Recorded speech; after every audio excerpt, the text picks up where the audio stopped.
बोलेगे छौड़ी ससुराल कैसे के आवेले हानि बिहार की हो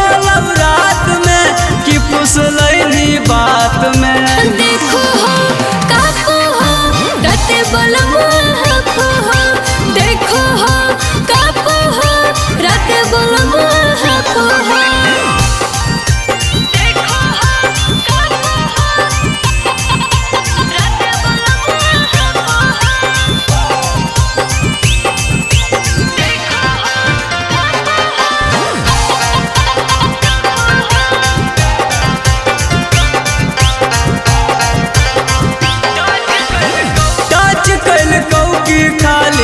छूलकौ बदना मागे चिकन समनमा पर गोदलकौ की गोदना मागे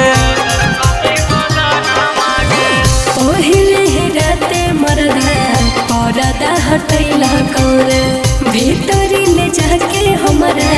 खूब फुसलैला कौरे कई बार छुलकौ चिकन गाल केतना पियावा लबका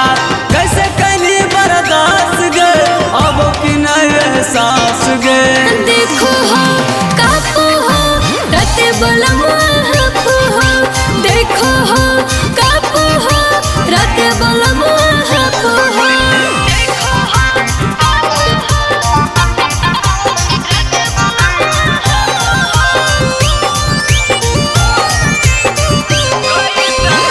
कैसन नियत ओकर कैसन विचार गे कई बजे रातिया धारा बहतियार गे करो नहीं प्यार पेरे करो इंतजार रे 12 बजे रातिया धारा बहतियार रे की दल को पहला रात के जब कल को तोरा मीनार की खाली कल कल सारा गे के जा छुल को दोबारा गे देखो हो काको हो रते बलमुआ